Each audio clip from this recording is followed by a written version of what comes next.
Magandang umaga sa lahat. Ngayong umaga ay babasahin po natin ang ika-46 na kabanata ng Jeremiah at magbabahagi ng salita ay si Pastor Basil. Ang Diyos ay makatwirang Diyos.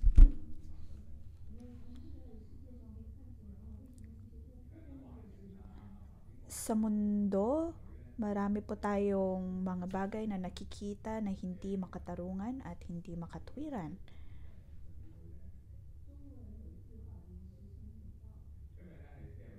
At pagdating sa mga inchik ay mayroon po silang kasabihan na darating din ang panahon ng paghahato. Sa chapter 46, mababasa po natin ang pagdidisiplina ng Diyos sa mundo.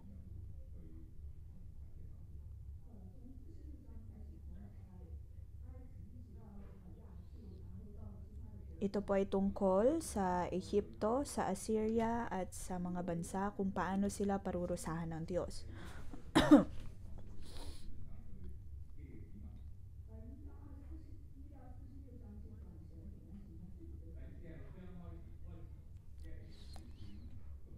Kung tutuusin sa buong libro ng Jeremiah, sa mga nabasa na po natin, nakita na natin kung paanong ang katwiran ng Diyos ay kumikilos sa mundo.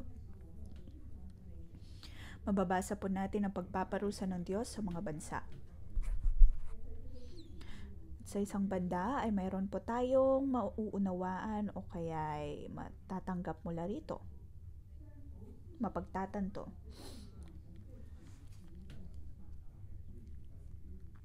Sa unang 45 na mga kabanata, makikita natin ang pagpaparusa ng Diyos. Ngunit sa lahat ng iyon, ang Diyos ay nagbibigay ng pagkakataon para sa kanya mga hinirang na tao na manumbalik sa kanya at magsisi sa kanilang mga kasalanan. Ngunit sa chapter 46 ay lumampas na ang pagkakataon ng kanilang panunumbalik at pagsisisi. At inabot ng kung ilang taon bago tuluyang pinarusahan ng Diyos ang mga bansa.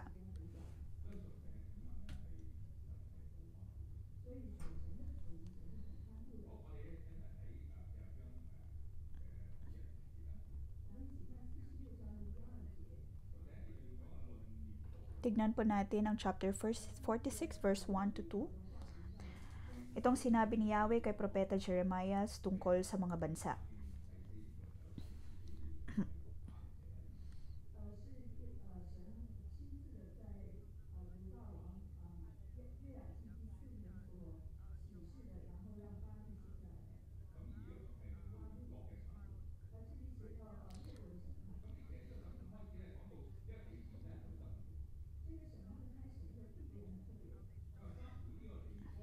Dito nabanggit po ang mga lokasyon ng mga lugar.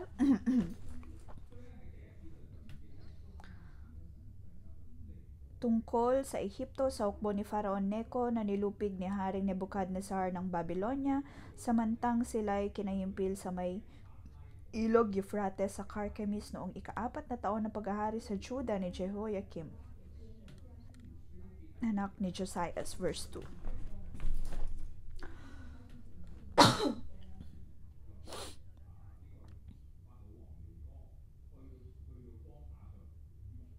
Sa panahon pong iyon, si Faraon Neco ay tumulong sa hari ng Assyria upang lagpasan ang lugar na iyon. At naroon si Josiah na sinubukan siyang pigilan, kung kaya pinatay nila si Haring Josiah.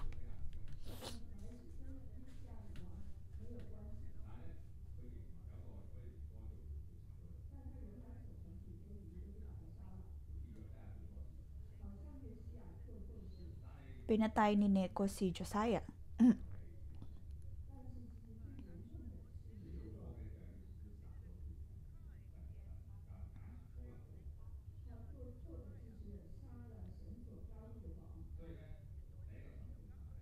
Pinatay ni Faraon Neco ang hinirang na hari ng Diyos at yun ay si Josiah.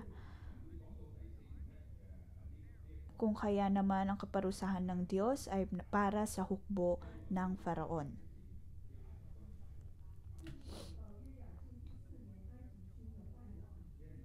Ito po ay nangyari sa ika-4 na taon ng paghahari sa Juda ni Jehoiakim, gaya ng sabi sa verse 2.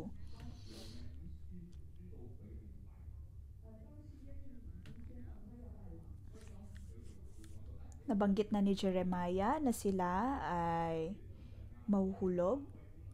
Kaya sabi sa verse 3, handa ninyo ang inyong mga kalasag at sumugod sa digmaan.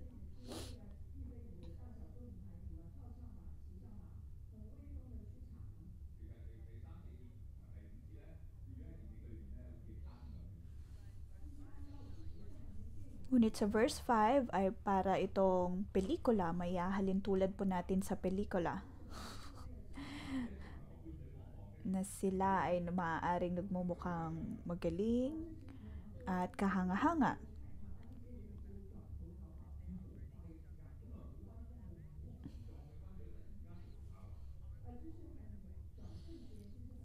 Sa maikling panahon, ang lahat ng mga hukbo ay nagsitakbuhan.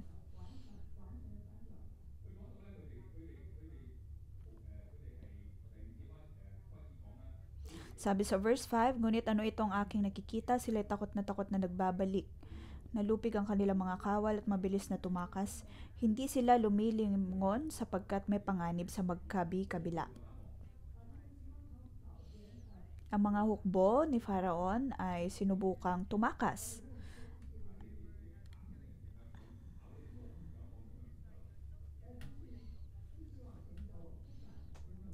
Sila'y takot na wala na silang panahon upang lumingon pa.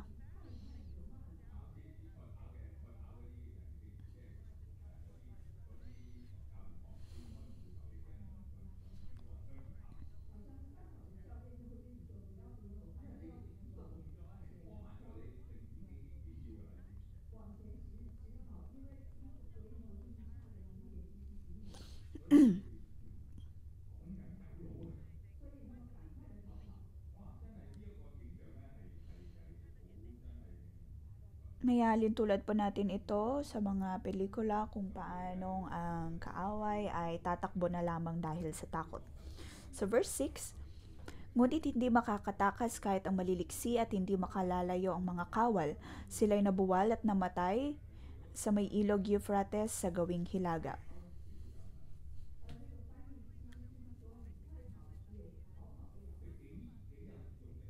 Na kahit gaano pa sila kabilis tumakbo, hindi sila makakatakas.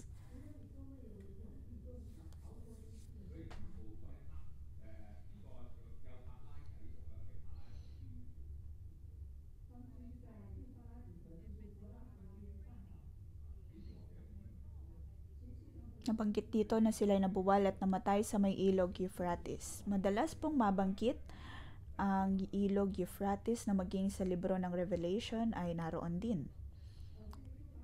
Mababasa po natin ang ilog na ito mula Genesis hanggang Revelation.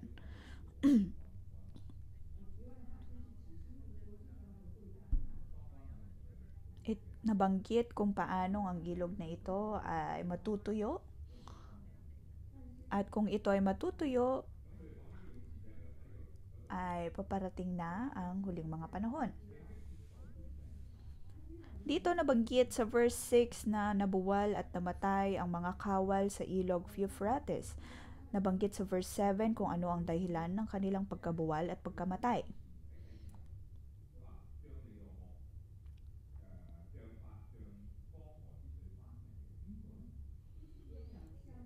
Sa verse 7, sino itong bumabangon katulad ng Nilo gaya ng mga ilog na ang tubig ay malakas na umaalon?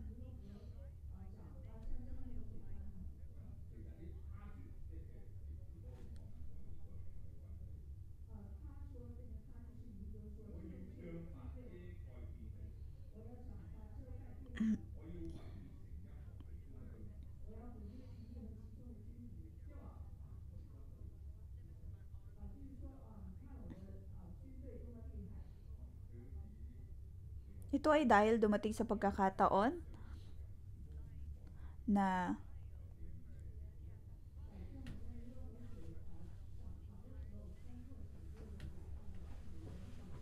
nabanggit po dito ang kayabangan ni Faraon Necho at ng kanyang hukbo.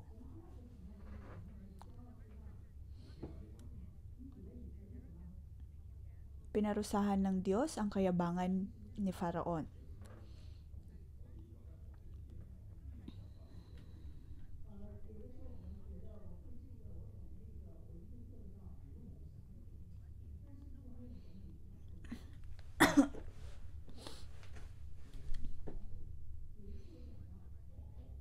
May isang pagkakataon nang ako'y nagturo, nagpahayag ng salita ng Diyos,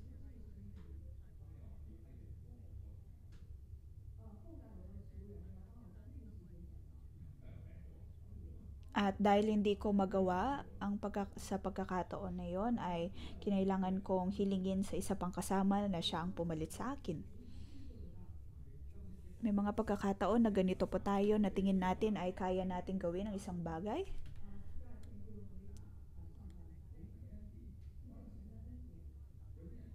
At kung wala sa atin ang habag at biyaya ng Diyos, maaaring dahil sa pagpupumilit ay hindi na po natin makita ang kinabukasan.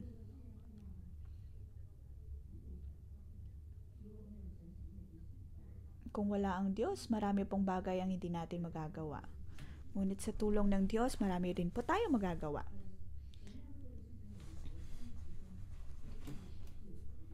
Mas marami po tayo magagawa kung kasama natin ang Diyos. Si Faraon Nico, sa kaloob-looban niya ay mayroon siyang pagnanais na o kaya ay pagsasabi na kaya niyang salakayin ang buong mundo. Ngunit dito ay nakita po natin kung paanong hinarap ng Diyos ang kanyang kayabangan.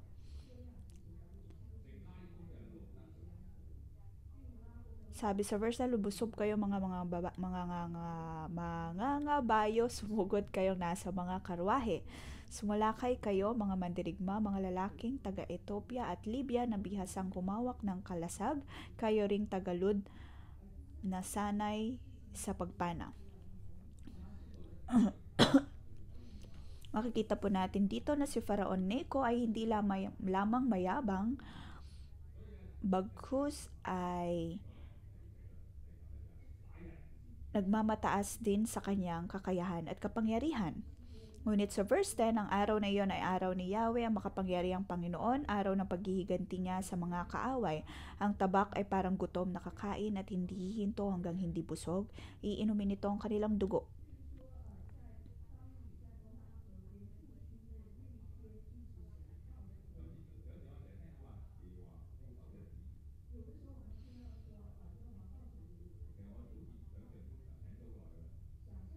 Ang araw ng paghihiganti ng Diyos ay katakot-takot.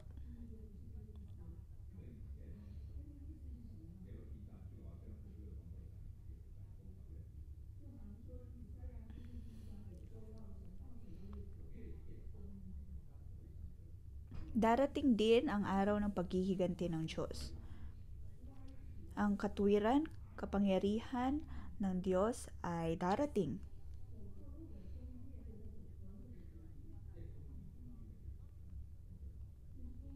Mauunawaan na ng tao kung bakit nila kailangang lumakad sa tamang daan. Ang hustisya ng Diyos ay matatanggap ng tao.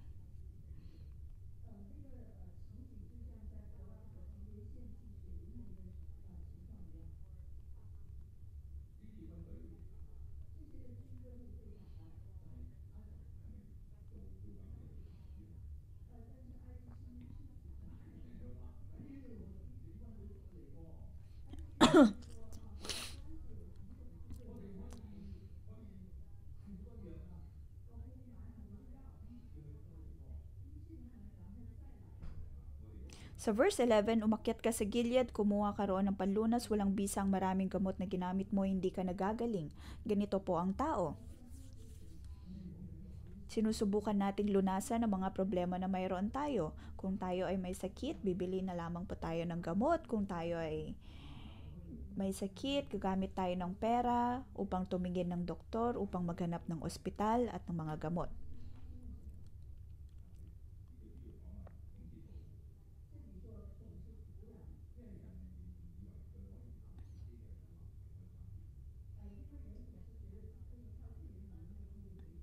May mga pagkakataon na ang tao ay umaasa sa kanilang sariling kakayahan.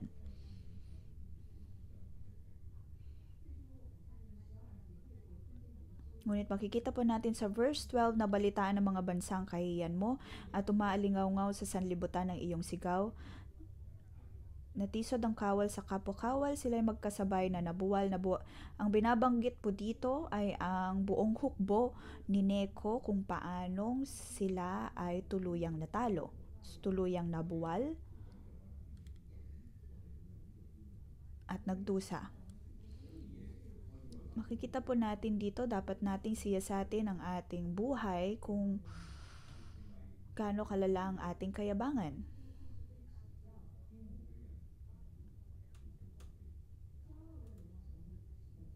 O kaya'y maaaring humarap po tayo ng mga taong nagpakita ng kayabangan sa atin, ngunit darating din ang panahon na sila'y ibababa ng Diyos. Naalala ko nang kami ay nasa Canada, ang aking asawa ay laging nagsasabi ng mga bagay-bagay dahil napakabilis kong magmaneho. Pagkatapos ay nagdesisyon ako na bumili na lamang ng second-hand na sasakyan.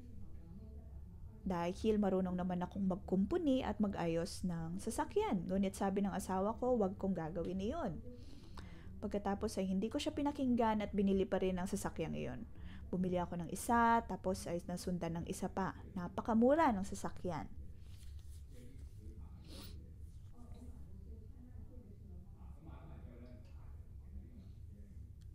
At ang mga sasakyan na ito ay para lamang may iba pang magamit.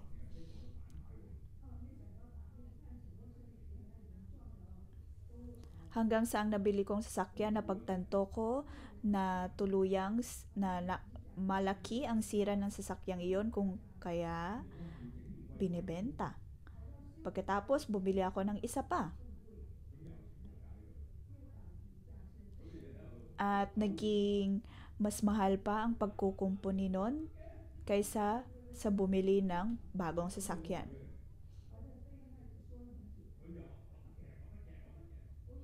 At dahil doon ay napagalitan ako. Nandun lagi ang pakiramdam na kaya kong ayusin at tama ang aking ginagawa. Ganito po ang kayabangan. Walang ibang dinadala ang kayabangan kundi kahihiyan.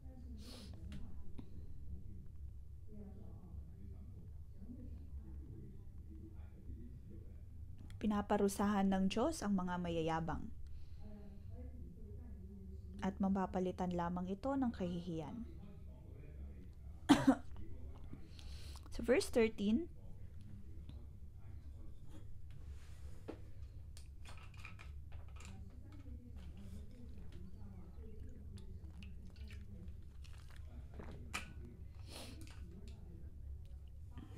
dito nabanggit ng Diyos ang pagpaparusa na kanyang dadalhin sa Babylon at kay Nebuchadnezzar.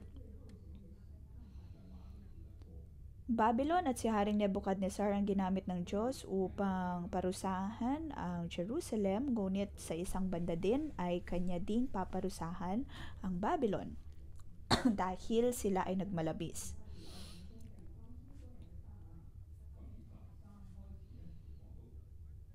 Sabi sa verse 13, sabi ni Yahweh kay Propeta Jeremiah tungkol sa pagdating ni Haring Nebuchadnezzar upang salakayin ang Ehipto.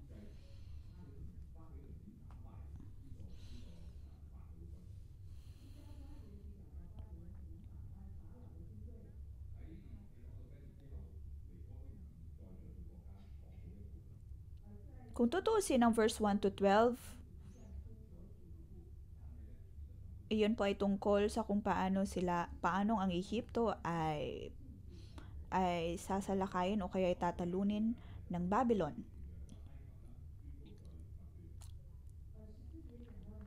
Sabi sa verse 14, ipahayag ninyo sa Ehipto, sa Migdol, sa Memphis at sa Taphnes. Tumayo kayo at humanda sapagkat ang tabak ang lilipol sa inyong lahat. Ang Migdol ay isa pong tore At iyon ang pinakamataas na kinalalagyan ng proteksyon. At naroon din ang Memphis at ang Toughness. Ang Memphis po ay ang sentrong syudad sa mga panahon na iyon.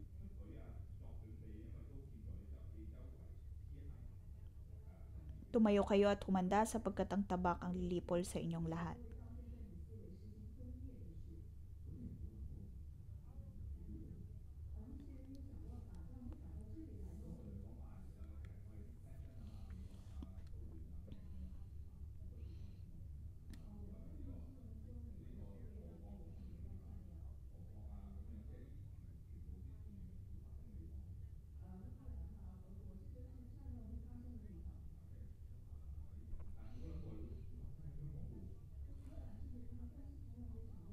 Sa mga panahon po natin ngayon, makikita natin na marami mga bansa na dumadanas ng mga digmaan. Tulad ng Amerika, Russia, Ukraine, at parang natural na lamang na makitang ang digmaan na maganap sa mga bansang ito. Ngunit maaaring dumating din sa pagkakataon na ang digmaan ay dumating sa Hong Kong. Maaaring mapapaisip tayo na napaka-imposible nito, ngunit ganoon ang nangyari sa Ehipto. Ganoon ang nangyari sa Migdol, sa Memphis at sa Toughness. Hindi nila inakala na sila ay makakaranas ng digmaan, ngunit ganoon nga ang nangyari. Sa verse 15, bakit tumakas ang itinuturing na malakas na Diyos-Diyosang si Apis? Bakit hindi siya makatayo sapagkat siya ibinagsak ni Yahweh? Kahit pagano kalakas ang proteksyon ng isang bansa, hindi nila matatakasan ang pagpaparusa ng Diyos.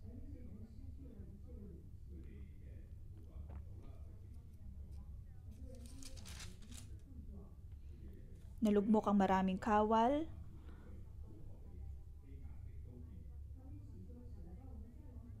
at sabi sa verse 15, sila ay nagwika, umurong na tayo sa ating bayan upang tayo ay makaiwas sa tabak ng kaaway.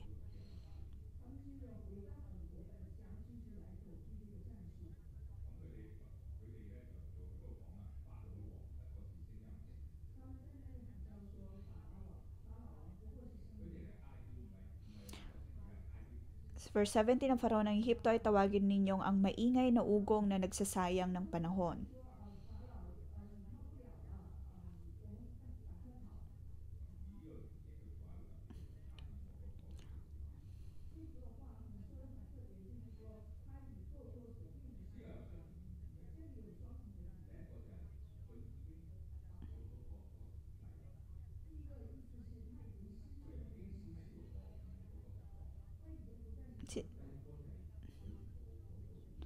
Ang Ehipto ay hindi na maituturing na malakas na bansa dahil sa nangyari sa kanila at na dulot ng kaparusahan ng Diyos.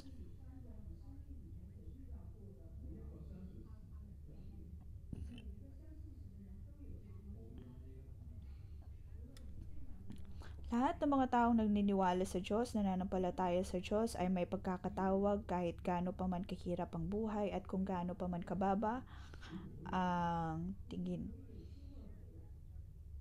Kababa ka sa punto ng iyong buhay. Binibigyan ka ng Diyos ng pagkakataon na manumbalik sa Kanya. Naway hindi po natin iyon malampasan.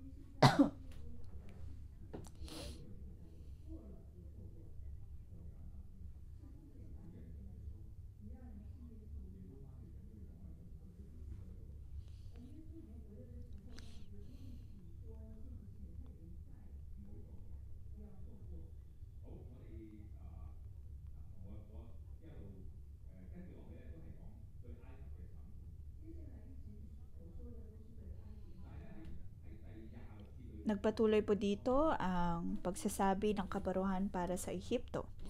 When sa verse 26 ay mayroong nagbibigay kahinuhunan. Sila ay ibinibigay ko kay Haring Nebukadnesar ng Babylonia at sa mga pinuno nito pagkatapos pananahanan ng Ehipto gaya noong unang panahon.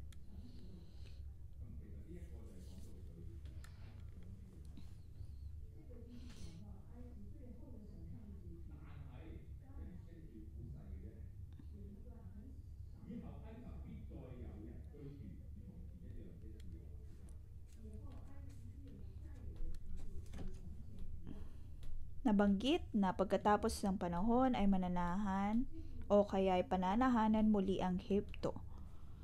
At ito nga ay naganap.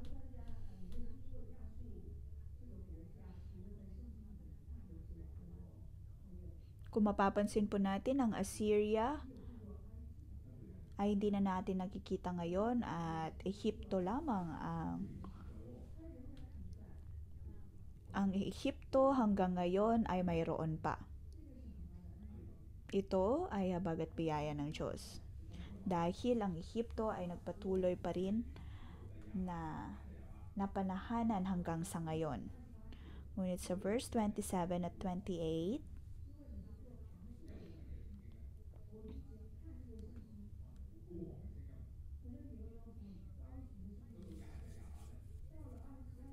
sabi sa verse 27,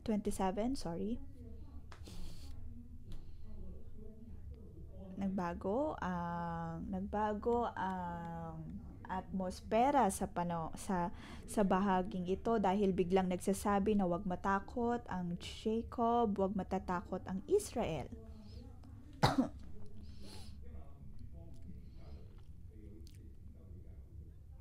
Huwag kang matakot, lingkod kong Jacob, at huwag kang manlupaypay. Israel, ililigtas ko kayo kahit saan kayo naroon, kahit nasa lupain ng pagkabihag ang inyong mga anak. Manunumbalik ang payapang pamumuhay ni Jacob at siya'y sasagana at wala ng katatakutan.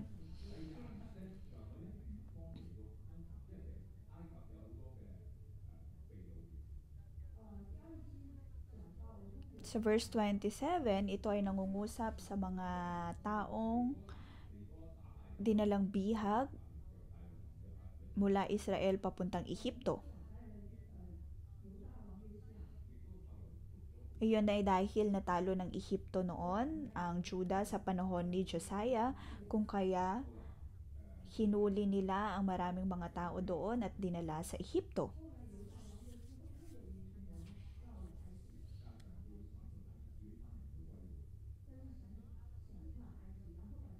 Ngunit ngayon nga ay pinarusahan ng Diyos ang Ehipto at ang mga taong ito, ang mga Hudyo, ay maaari nang manumbalik sa Jerusalem.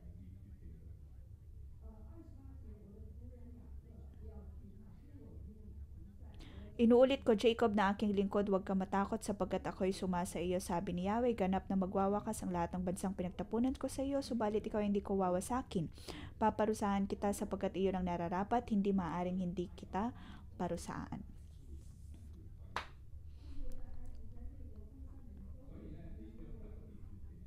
Ang lahat ng mga taong nagkalat sa mga bansa ay tutulungan ng Diyos upang makapanumbalik sa Jerusalem o sa Juda.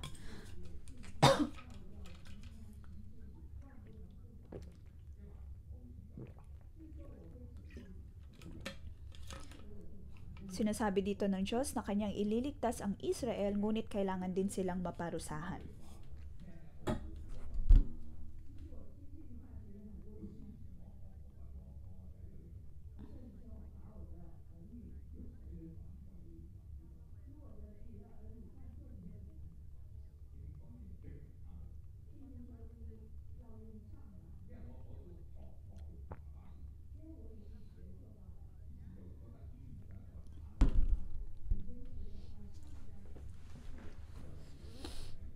Sa aking personal na buhay, noong panahon ko,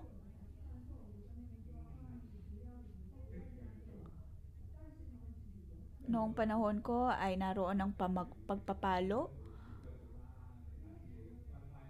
At pagdating naman sa mga anak ko ngayon, ay sinasabihan ko lamang sila. Pagkatapos ay hindi sila makikinig at magpapatuloy lamang sa paggawa ng mali. Ngunit dumating sa pagkakataon na kinailangan ko silang paluin.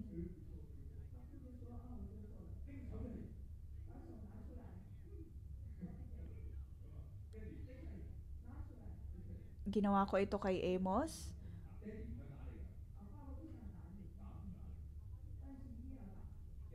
Dinais kong paluin si Amos at kailangang ipaliwanag sa kanya kung bakit kailangan ko siyang paluin dahil sa maling ginawa niya. Pagkatapos siya ay umiyak-iyak at nagpatuloy sa pag-iyak.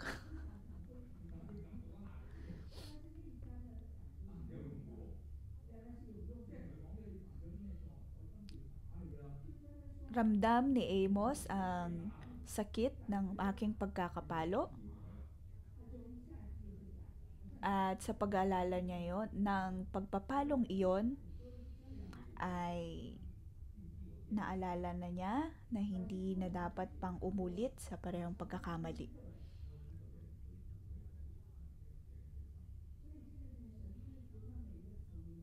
Ganito po tayo tulungan ng Diyos. Ganito tulungan ng Diyos ang kanyang mga hinirang na tao. Kung tutuusin sa kanyang pagpaparusa ay higit pa ang sakit na kanyang nadarama.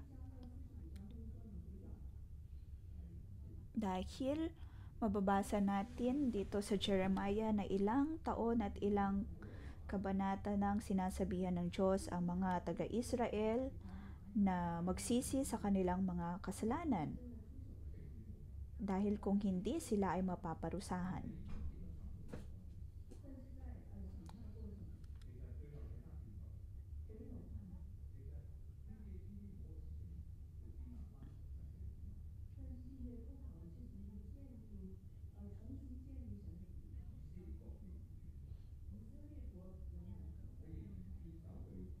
At sa pagpaparusa ng Diyos ay tinulungan niya silang manumbalik sa Kanya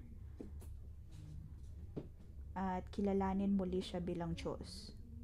Sa kanilang pagbalik, nakita nga natin na hanggang ngayon ang Israel ay patuloy pang nagpapugat.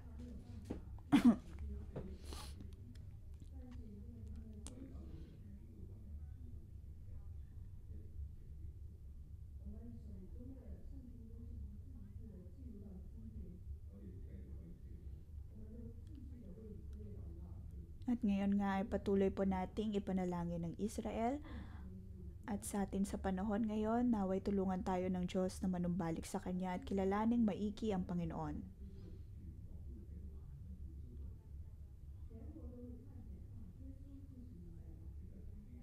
Masasabi natin na ang Diyos nga, si Jesus nga ang ating Mesaya.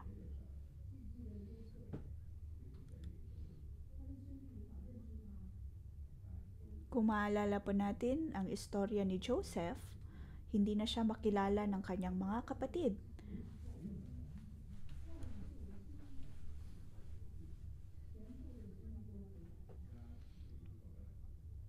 Ngunit pagkatapos ng kanyang pagbaba, ay nakilala siya ng kanyang mga kapatid at nagkaroon ng pagkakaayos sa kanilang relasyon. Sa parehong paraan, ay tutulungan ng Diyos ang kanyang mga hinirang na tao, lalo na ang Israel, na makapanumbalik sa Kanya. Tayo po ay tumayo at tumugon sa Panginoon.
Panginoon, Ikaw ang nais namin. Panginoon, naway punuin mo kami upang maranasan ka namin sa aming mga buhay. Panginoon, Ikaw ang nais namin, Ikaw ang nais naming makita.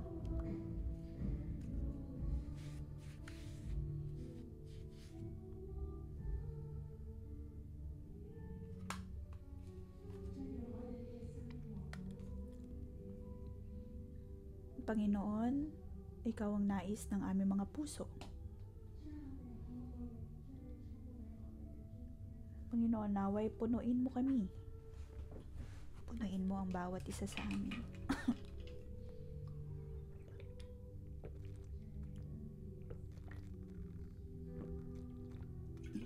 Panginoon, Ikaw ay makatwirang Diyos.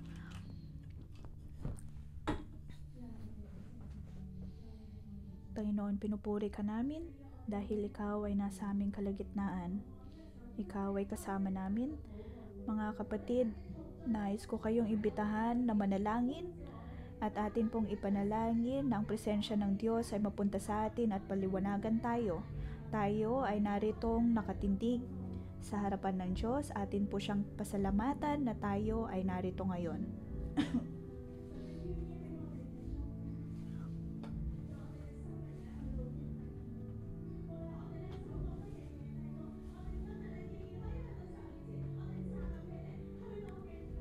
Kahit gaano pa man kababa ang naging punto ng ating buhay, pagpasalamat natin sa Diyos na tayo ay narito upang purihin siya. Ipagpasalamat natin ang lahat ng mga bagay na ating nararanasan dahil ang lahat ay dahil sa kanyang habag at biyaya.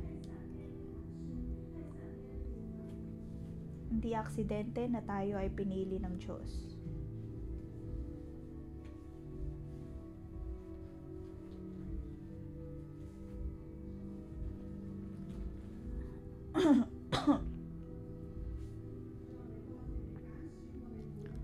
Panginoon, pinapasalamatan ka namin dahil pinili mo kami.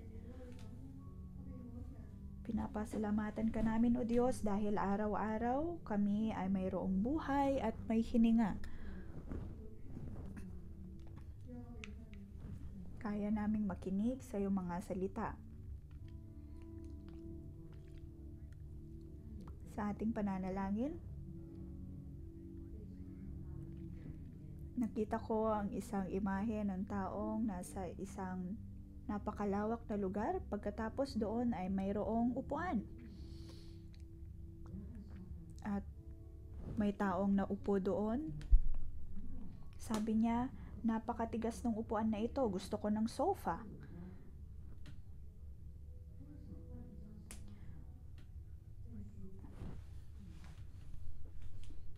Nais niya ng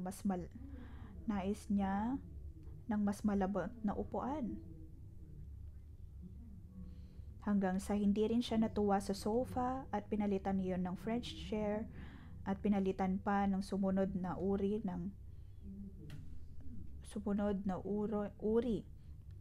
ng upuan. Hanggang sa di nagtagal ay naroon ang kawalan pa rin ng pagkakontento sa kahit ano pa mang upuan ang kanyang inupuan. Sinasabi ng Diyos,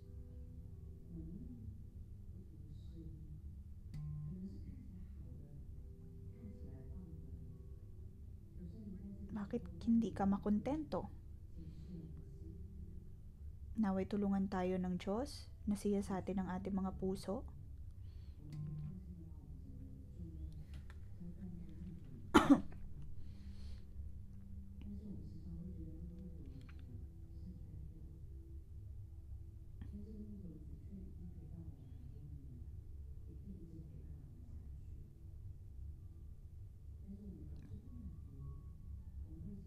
May mga pagkakataon na hindi po tayo makontento. At ang gusto natin ay ang maghanap ng kapangyarihan sa mundo. Nais nating habulin ang Ehipto sa ating buhay dahil iyon ay maganda, mukhang mas malago, mas sagana, at mukhang iyon ang lugar na makapagbibigay ng seguridad sa atin. Ngunit naway liwanagan ng Diyos ang ating mga puso at makita natin ang ating kayabangan.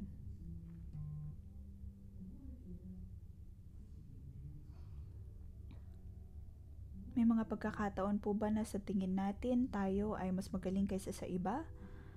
Mas mataas kaysa sa iba? Naroon ang pag-iisip na kaya nating gawin ang lahat?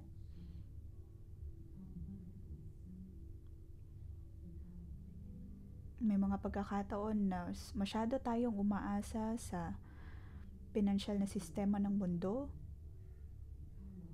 umaasa sa mga investment, umaasa sa boss, umaasa sa pera, sa kayamanan, sa mundo, at sa kung anumang kapangyarihan na naibibigay ng mundo. Ngunit sa pagkakataong ito, naway tulungan tayo ng banal na espiritu na siya sa atin ang ating mga puso kung nasaan nga ba ang puso natin.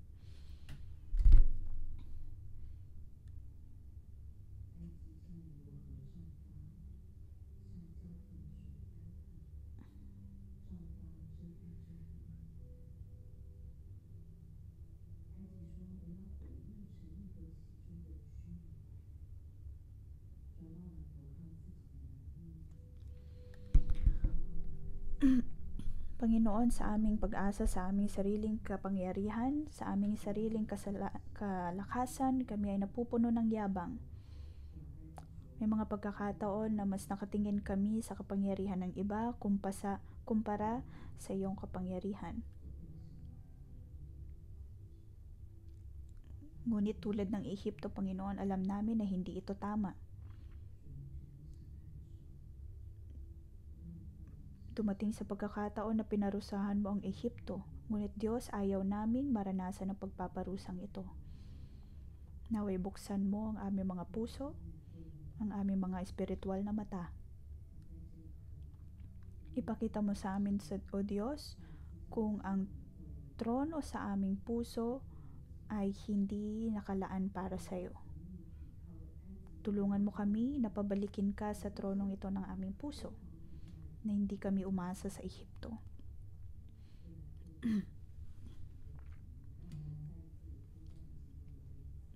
Naway maupo ka, O Diyos, sa trono ng aming puso. Ramdam ko na marami po sa atin, sa inyong mga puso,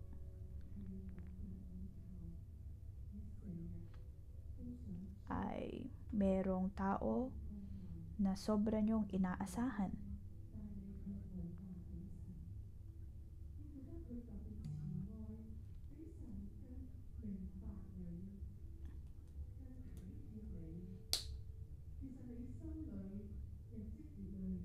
May mga pagkakataon na mas umaasa na kayo sa taong ito kaysa sa Diyos.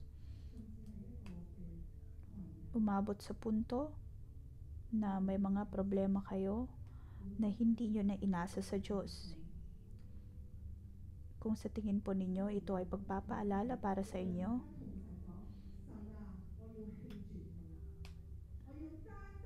sabihin mo sa Diyos ngayon, napipiliin na ninyong umasa sa Diyos. Sabihin po natin, Panginoon, maraming salamat sa iyong pagpapaalala sa akin.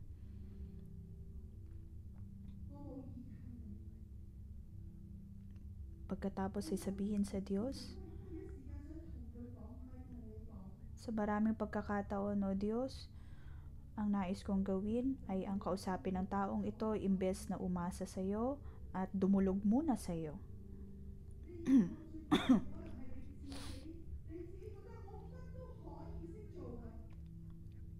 O kaya ay maaaring sa puso ninyo naroon ang pag-iisip na kaya mong gawin ang lahat.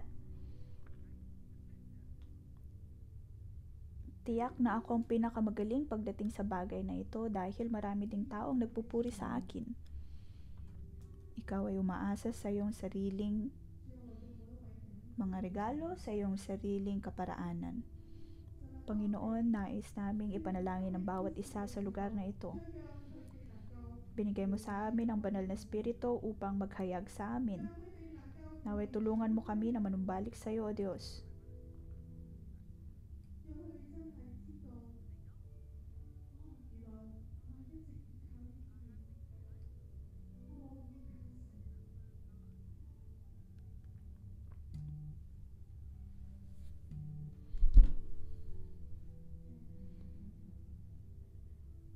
Panginoon, naway tulungan mo kami.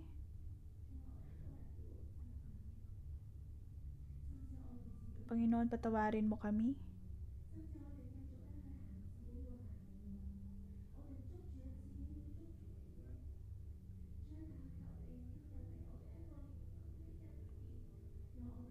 Panginoon, ngayon, bigyan mo kami na ipakita mo sa amin ang iyong habag at biyaya.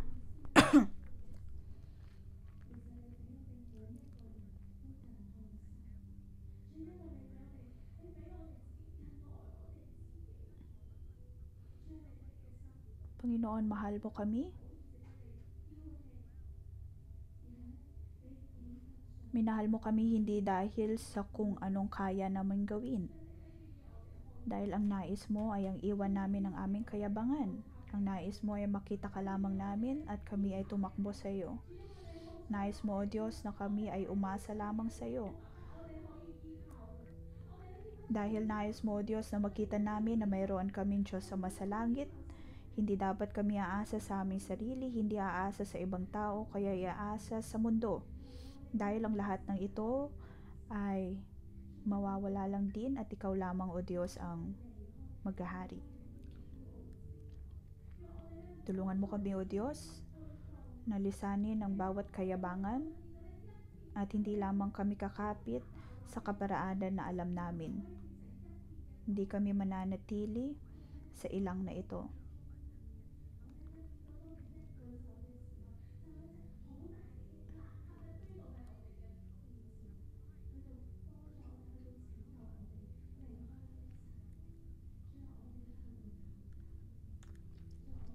Panginoon, narito kami na umaasa sa iyo. Ayaw namin gamitin ang aming kayabangan dahil ikaw ay kasama namin. Tayo po ay tumayo.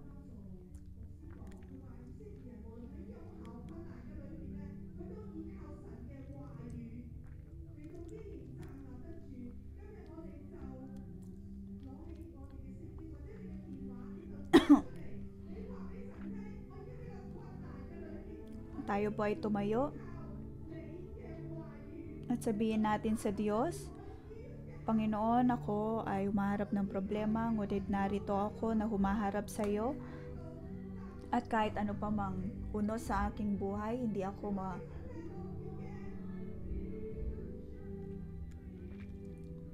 ako matatakot dahil ikaw ay kasama ko at ako ay titindag sa iyong mga salita.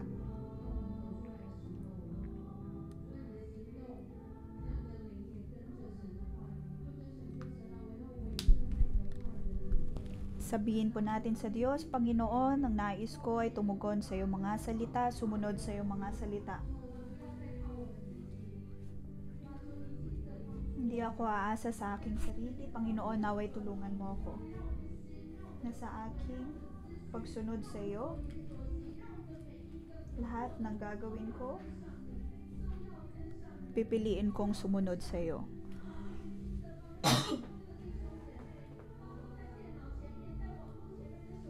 Panginoon, naway tulungan mo ang bawat isa sa amin. Tulungan mo kami, O Diyos, na sumunod lamang sa iyong mga salita, sumunod sa iyong paraan.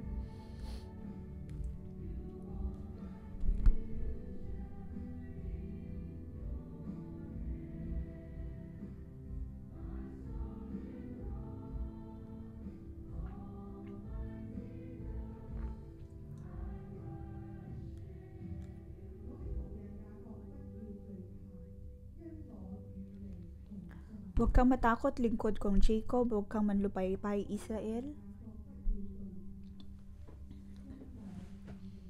Huwag kang matakot, lingkod kong Jacob. Huwag kang manlupaypay, Israel. Inuulit ko, Jacob, na aking lingkod, huwag kang matakot sapagkat ako'y sumasa iyo. Ganap na magwawakas ang lahat ng bansang pinagtapunan ko sa iyo, subalit ikaw ay hindi ko wawasakin. Paparusahan kita sapagkat iyon ang nararapat, hindi maaaring hindi kita parusahan. Panginoon, kahit na marami sa amin ay puno ng takot, ngunit Diyos, kami ay narito ngayon, nais namin sabihin sa iyo, Panginoon, kami ay umaasa sa iyo. Kami ay aasa sa iyo kahit sa mga aspeto ng aming buhay na kami ay puno ng takot. Panginoon, ayoko nang mapuno ng takot. Ayoko nang mapuno ng takot. Mga aspeto ng aming buhay kung saan kami ay napupuno ng takot, Panginoon, ang nais ko ay makasama ka sa mga aspetong ito. Hindi na po namin kailangang matakot sa iyong pagpaparusa dahil alam namin, O Diyos, ng iyong habag at biyaya ang higit na naghahari.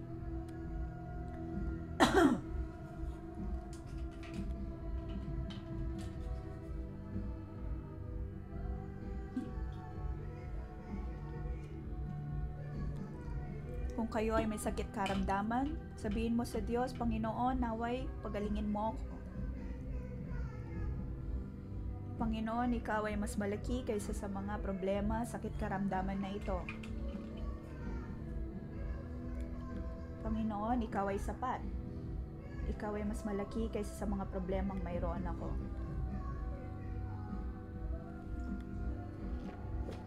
Panginoon, bigyan mo ko ng higit pang pananampalataya. Sa ngalan ng Panginoong Hesus, lahat ng kahinaan ay lumisan sa ating buhay. Lahat ng espiritu ng pagkatalo, espiritu ng pagiging mahina, pagiging puno ng takot, naway mawala ang lahat ng ito sa ngalan ng Panginoong Hesus. Naway mawala ang lahat ng mga bagay na ito. Ang takot ay mawala sa ating buhay. Sa ngalan ng Panginoong Hesus, aming tinatanggihan ang espiritu ng takot, ang lahat ng aming kapatiran ay mawawala na ng takot. Nandoon ang banal na espiritu upang kami tulungan na lumago at kami ay tatakbo sa iyo bilang aming muog.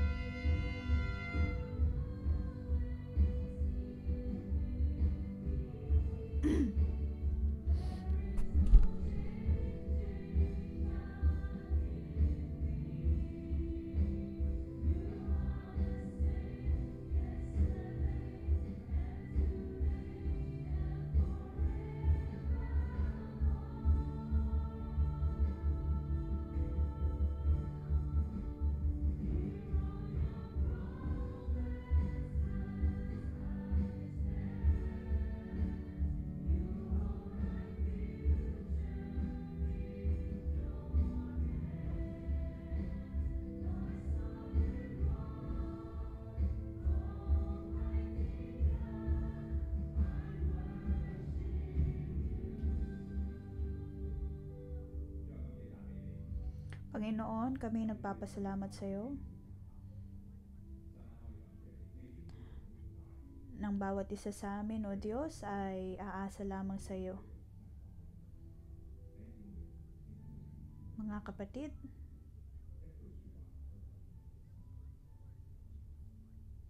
at isang salita mula sa Diyos ay magdadala ng pagbabago sa ating buhay. Dumating sa pagkakataon na ang aking asawa ay nagkaroon ng sakit, ngunit naroon pa rin ang pangako ng Diyos, at yun ang aking pinanghawakan. Ang pangako ng Diyos ay para sa ating lahat. Inulit ko, Jacob, na aking lingkod, huwag kang matakot, sapagkat ako'y sumasa iyo.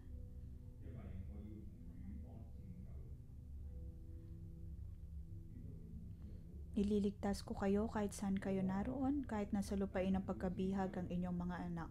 Kahit sa mga pinaka-imposibleng pagkakataon, ang Diyos ay kasama po natin.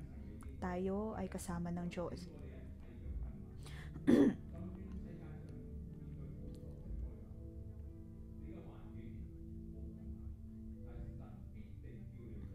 Kahit na napakahirap ng mundo na ating ginagalawan, tayo ay tutulungan ng Diyos upang magpagal, upang magtagumpay. Tanggapin po natin ang pagpapala ng Diyos sa ngalan ng Panginoong Hesus. Nais kong pagpalain ng bawat isa. Ang pangako ng Diyos ay nasa ating kalagitnaan. Ang kanyang presensya ay totoo. Tinulungan mo kami, O Diyos, na lumakad sa bawat pagsubok na mayroon kami. Ngunit alam namin, O Diyos, na tutulungan mo ang bawat isa upang mapagtagumpayan ang lahat ng ito. Ang presensya ay lagi namin kasama at walang anumang kaaway ang makatatalo sa amin dahil ikaw ang Diyos nang bigay sa amin ng katagumpayan. Tinulungan mo kami, O Diyos, upang maging dakilang vessel mo. Panginoon, maraming salamat. Pinupuri ka namin sa ngalan ni Jesus. Amen.